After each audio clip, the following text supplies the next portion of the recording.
supposed to be the easy part.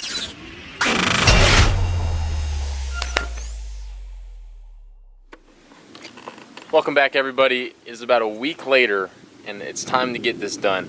So today we're taking the bed off. We're gonna make it a little easy on ourselves. So I'll give y'all kind of a rundown of what we're gonna do. To start, we have to remove these 3 bolts from the fuel filler cap. And then we move over here and we have 6 bed bolts. So the plan is we're gonna kind of dump truck it and raise it up so we don't have to take it all the way off. A little bit less work, we'll see how it works. But we're gonna start with those, move on to these. Hopefully they all come out smoothly. So start taking this off. First there's a little clip in here that you can see. We're gonna take that out. That's just a little clip. And we got 3 bolts out in here. These have to come off, and that's gonna let the fuel filler cap drop down in there. And it's an 8mm, not a 10mm. So we got the 8mm, the correct one now. We're gonna go ahead and loosen all these bad boys. Let's get that going.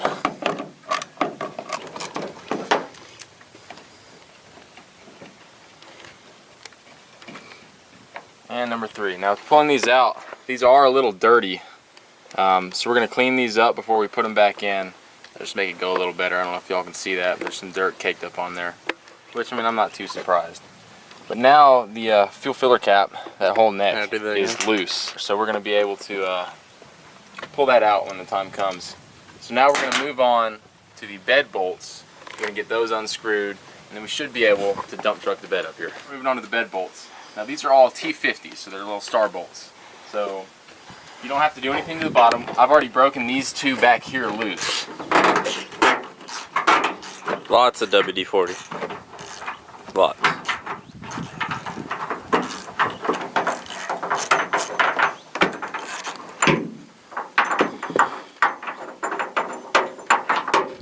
And there we go. That's all it is to it.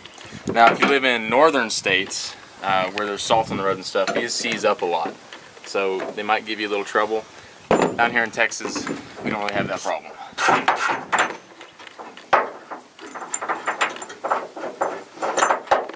And what we did with these, before I started working on these, I soaked them in WD-40 for about 30 minutes. If yours are worse, you might want to do a little longer, just to try to make it a little easier on yourself. I did it from the top. I also got under the bed and I sprayed it from the bottom as well. Try to make it as easy as I can on myself so I don't have to break anything.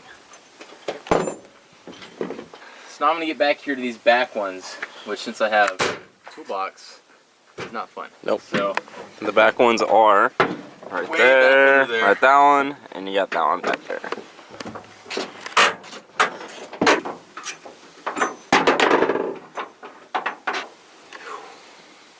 How was it? It wasn't very enjoyable.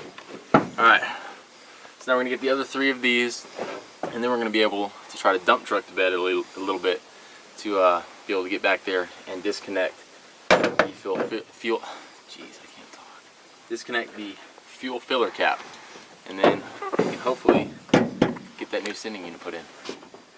And it's my recommendation to hit the gym for a few weeks in advance, because these are really hard.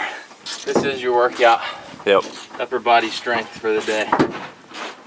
That's all 6 of them. So now we can work on trying to lift the bed up. There's one more clamp I forgot about in the fuel filler neck, so we'll undo that one and we can prop that bed up. Alright, so we changed our plan up a little bit.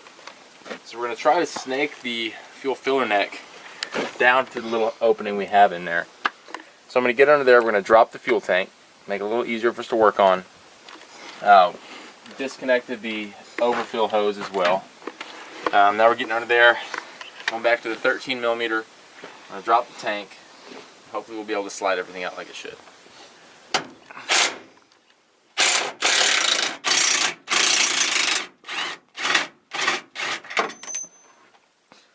There's one. Now we come up to the front.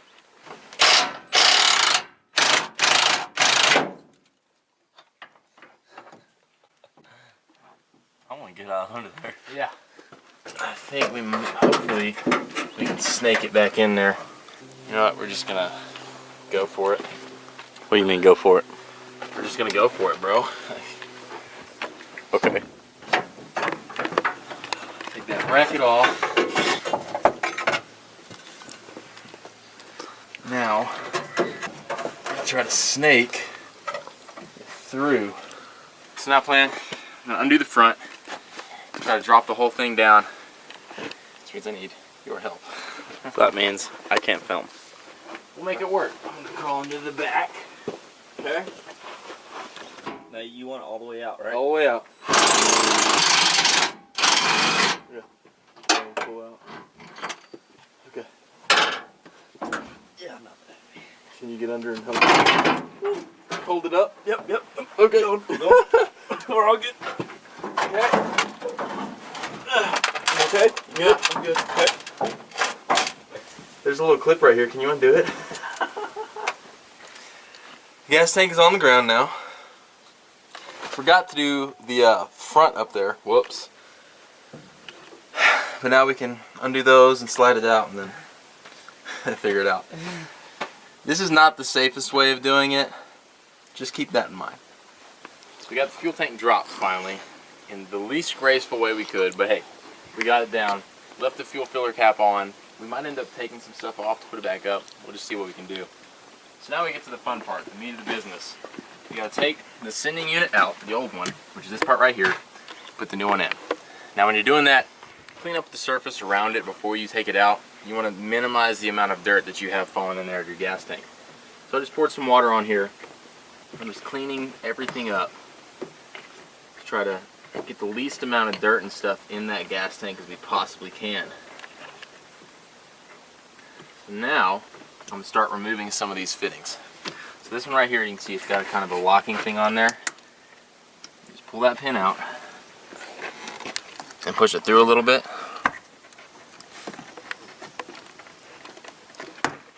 And then there you go, pops right out. Now for this one, you can see over here on this side, we got two little pins that just push in. And you push it through, and then that one pulls right out. So there's a bunch of different ways to actually go about taking your sending unit out. You see we've got this locking ring on here. This needs to spin a little bit. Take that off, and then the unit's going to come out. So what I'm going to do is get it on here.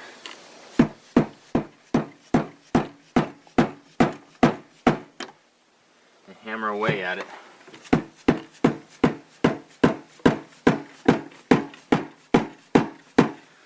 The original way we were doing it, there was a little struggle. So instead of bringing out the big guns, I wanted to be very mindful not to, damage the gas tank at all. So I just got a big extension and switched to a real hammer. And we're finally getting some progress in here where it's popping out just like that. Once you've done that, this ring pops right out. You see all that mud on there. That's what you get for doing a lot of mudding. Now make sure you clean it up really well. Right now the sending unit it's ready to come out. There's nothing holding it in there. Just want to make sure we get everything really clean before we pull it all out. Alright, so now I'm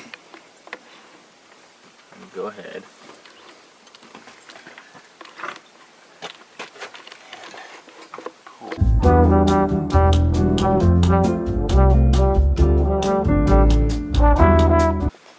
just grab a screwdriver and start prying. Yep. Okay.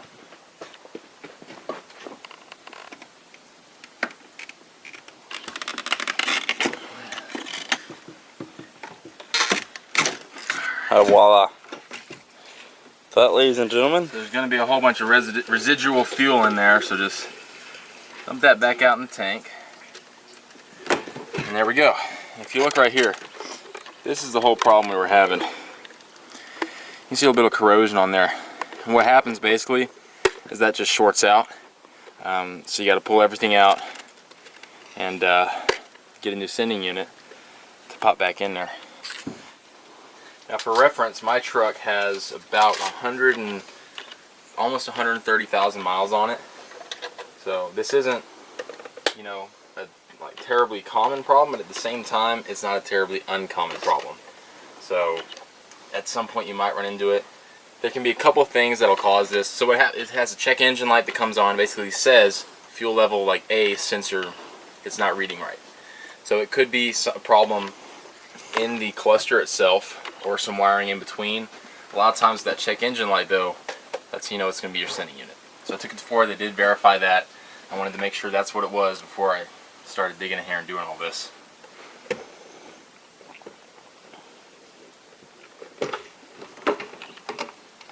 Make sure your O-ring gets seated right in there.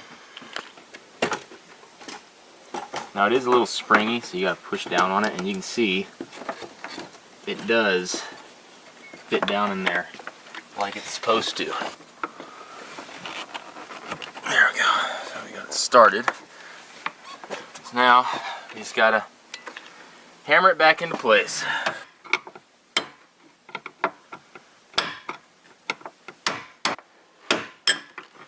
We're almost there.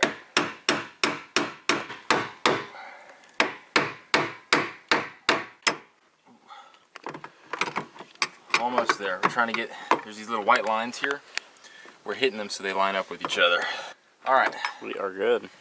Everything, all the lines are where they're supposed to be. Everything's lined up.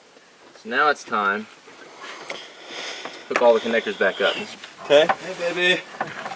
It's a big girl you got there. Yeah. Alright. Yep. 1, 2, 3. Ah. Okay, okay. Hold on. Oh.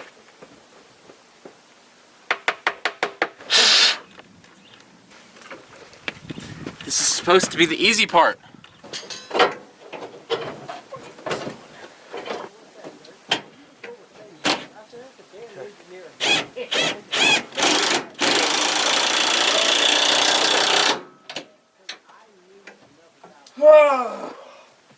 Got it.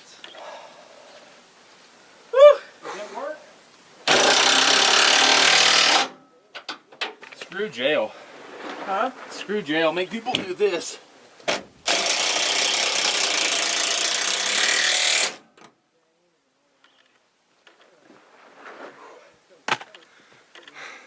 Alright. Gas tank's up. Now we just have to connect the front clips. And we're good to go. Alright. Fuel tank is in. Everything's in place. Everything's hooked up. Electrical's hooked up. We're going to hook the battery back up and give it a test start to see if it works. Alright. So what I'm going to do, turn the keys a few times just to kind of get it to prime itself a few times because no fuel pressure.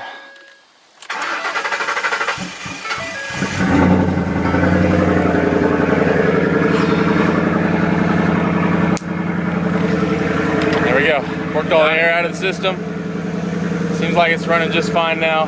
Most importantly, let's see. The fuel gauge is now working, and there is no check engine light. So there we go. There's how you fix your check engine light when your fuel gauge stops working on your 12th gen F-150. We just got to bolt the bed back together, and after that, we're good to go. Thank you all for watching. Appreciate you. Please subscribe to the Covert Garage YouTube channel. Go check out Covert Plates. Thank y'all for watching. Like, comment, subscribe. I appreciate every single one of y'all, and we will see y'all. As I was saying before the camera died, thank you guys so much for watching, and we will catch you next time on Covert Garage.